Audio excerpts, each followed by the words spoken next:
বন্ধুরা, তোমাদের সকলকে স্বাগত জানাই আমার easy project at home YouTube চ্যানেলে। আগের ভিডিওতে আমি বলেছিলাম একটি পাওয়ার মডিউল তোমাদের রিপেয়ার করে দেখাবো, তো সেই জন্য আজ আমি পাওয়ার মডিউলটি নিয়ে চলে এসেছি। আজ এই মডিউলটি তোমাদের রিপেয়ার করে দেখাবো। তো চলো ভিডিওটি শুরু করা যাক। তো বন্ধুরা দেখো, এই পাওয়ার মডিউলটিতে কি প্রবলেম হচ্ছে। এই পাওয়ার মডিউলটিতে কোনো রকমের আউটপুট ভোল্টেজ আমরা পাচ্ছি না। আর বন্ধুরা, এই পাওয়ার মডিউলের একটা এলইডি ব্লিঙ্ক করছে মাঝে মাঝে, কোনো সময় করছে না, কোনো সময় করছে। তো এর যে ব্লিঙ্ক করছে দেখে মনে হচ্ছে সেই সময় এর আউটপুট ভোল্টেজ আমরা পাবো, কিন্তু আমি তোমাদের ভালোভাবে লাগিয়ে দেখিয়ে দিচ্ছি যে এটি যখন ব্লিঙ্ক করছে তখন আমরা এর কোনো আউটপুট ভোল্টেজ পাচ্ছি না। আর তোমাদের তার সাথে একটা কথা বলে দিই, এই পাওয়ার মডিউলগুলির যে মেন কানেকশন থাকে আইসির বা ইলেকট্রনিক কম্পোনেন্টগুলি, তো এই কানেকশানগুলি হয় পজিটিভ না হয় নেগেটিভের ওপরে সিরিজ করে কানেকশানটি করা থাকে।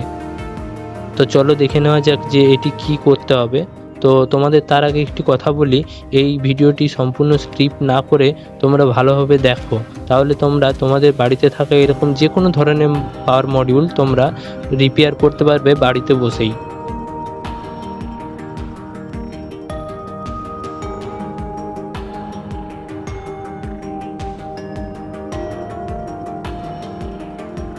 তো দেখতে পাচ্ছ বন্ধুরা, এর কোনো আউটপুট ভোল্টেজ আমরা দেখতে পাচ্ছি না।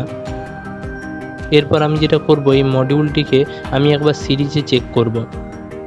তো এই সিরিজে চেক করার জন্য আমি যেটা করব, তো দেখো বন্ধুরা, প্রথমে আমি মাল্টিমিটারের একটি টার্মিনাল ডাইরেক্ট নেগেটিভে ধরেছি এবং মডিউলের আউটপুটের পজিটিভের টার্মিনালের সঙ্গে মাল্টিমিটারের পজিটিভ টার্মিনালটি ধরেছি। এতে আমি কোনো রকমের আউটপুট ভোল্টেজ পাচ্ছি না। কিন্তু যখন বন্ধুরা আমি এই মডিউলের ডাইরেক্ট পজিটিভ টার্মিনালে মাল্টিমিটারের পজিটিভ টার্মিনাল লাগিয়েছি এবং মডিউলের আউটপুট নেগেটিভ টার্মিনালে আমি মাল্টিমিটারের নেগেটিভ টার্মিনাল লাগাচ্ছি, তখন আমরা আউটপুট ভোল্টেজ পাচ্ছি। তো এর দ্বারা কিছুটা বোঝা যায় যে এর যে মডিউলের যে পজিটিভ যে কানেকশান রয়েছে, এই কানেকশানের ওপরেই কোনো একটা প্রবলেম রয়েছে। তো প্রথমে আমি যেটা করব বন্ধুরা, প্রথমে আমার এই মাল্টিমিটারটাকে কন্টিনিউটি মোডে রাখবো। এরপর বন্ধুরা, এই ওপরে যে সমস্ত কম্পোনেন্টগুলি রয়েছে, ক্যাপাসিটার, রেজিস্টার আর আইসি, এইগুলিকে আমি চেক করব ভালোভাবে। তো এই রেজিস্ট্যান্সের ওপরে যে নাম্বারগুলি রয়েছে, এই নাম্বারগুলি দিয়ে তুমি এর ভ্যালুটা বের করতে পারবে। এটি ভ্যালুটা বের করে তোমরা ভালোভাবে বুঝতে পারবে যে মাল্টিমিটারে ঠিকঠাক রেটিং দেখাচ্ছে নাকি। তো তোমরা এটা ভালোভাবে দেখে নাও। আর সেটা তোমরা যদি রেটিং ঠিকঠাক না দেখায়, তাহলে মাল্টিমিটারটাকে রেজিস্ট্যান্স মাপার জায়গায় নিয়ে গিয়ে ভালোভাবে তোমরা দেখে নাও। তো আমি এটা আস্তে আস্তে সব কম্পোনেন্টগুলি মেপে নিচ্ছি, দেখছি কোনোটাতে কন্টিনিউটি আসছে নাকি, মানে শর্ট রয়েছে কিনা।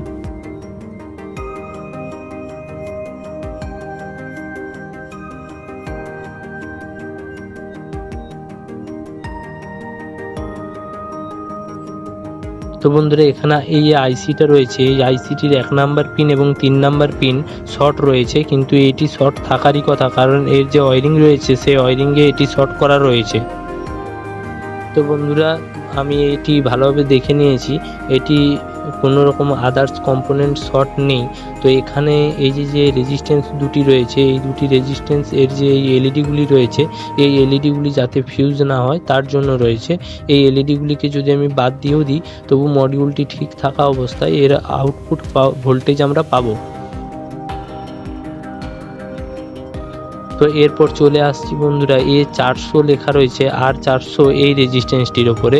তো এই রেজিস্ট্যান্সটি আমার কনফিউজ লাগছে, এই রেজিস্ট্যান্সটিতে কোনো সময় ভ্যালু দেখাচ্ছে, কোনো সময় ভ্যালু দেখাচ্ছে না, কোনো সময় আবার হাই ভ্যালু দেখাচ্ছে।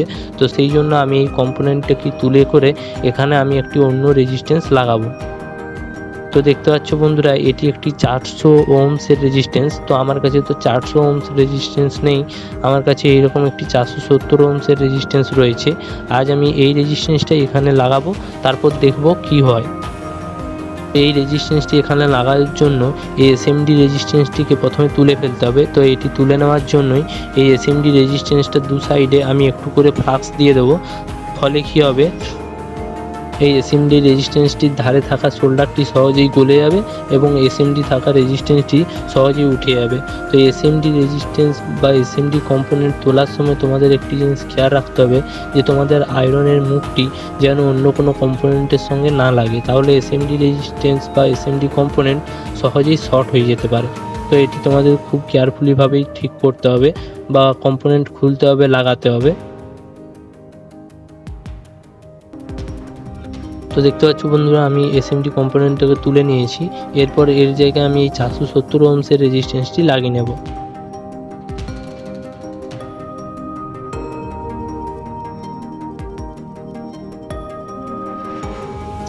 তো বন্ধুরা দেখতে পাচ্ছ আমি এখানে 470 ওহমস রেজিস্ট্যান্সটি লাগিয়ে নিয়েছি।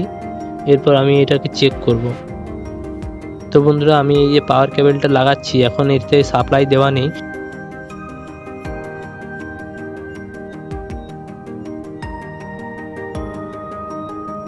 এটি লাগানোর পর আমি এই সাপ্লাই অন করছি।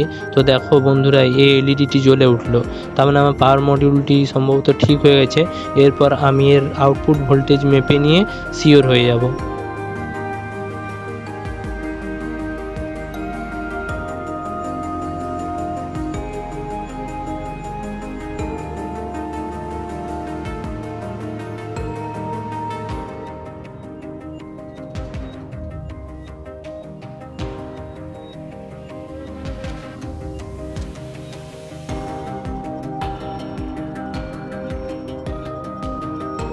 তো দেখতে পাচ্ছ বন্ধুরা, এই পাওয়ার মডিউলটির থেকে ঠিকঠাক আউটপুট ভোল্টেজ পাওয়া যাচ্ছে এখন।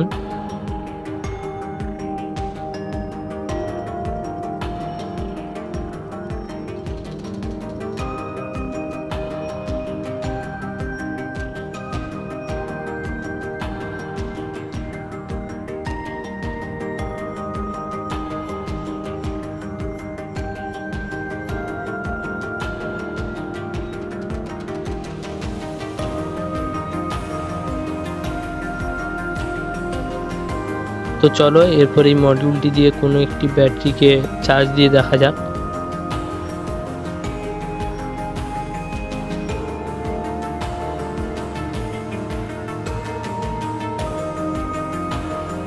তো দেখতে পাচ্ছ বন্ধুরা, আমার কাছে এই পাওয়ার ব্যাংকটি ছিল, এটি ব্যাটারিগুলি সম্পূর্ণ ঠিক রয়েছে। তো এর থেকে একটা ব্যাটারি আমি তোমাদের চার্জ দিয়ে দেখাবো। তো দেখতে পাচ্ছ এই যে আমি লাগিয়ে নিয়েছি তারটি। এরপর তো এই যে আমি দেখো মডিউলের তারটি যখনই কানেকশন করছি, এর এলইডিটি চেঞ্জ হয়ে যাচ্ছে, তার মানে এটি চার্জ হচ্ছে। তো দেখতে পাচ্ছ এই পাওয়ার মডিউলটি সম্পূর্ণভাবে ঠিক হয়ে গেছে। তো এই ভিডিওটি শেষের দিকে তোমাদের একটি কথাই বলবো বন্ধুরা, যে এই রকম পাওয়ার মডিউলে যদি আইসিটি তোমাদের শর্ট না থাকে, ঠিক থাকে, তাহলে তোমরা যে কোনো কম্পোনেন্ট খারাপ হলেও তবু তোমরাও এটা সারিয়ে নিতে পারবে খুব সহজভাবে। তো সেই জন্য বন্ধুরা ভিডিওটি লাইক করো, শেয়ার করো বন্ধুদের সঙ্গে এবং কমেন্ট করো। আর এরকমই ইন্টারেস্টিং ভিডিও পেতে চ্যানেলটি সাবস্ক্রাইব করে বেল নোটিফিকেশনটি অন রাখো। ধন্যবাদ বন্ধুরা, দেখা হচ্ছে পরের ভিডিওতে। টাটা।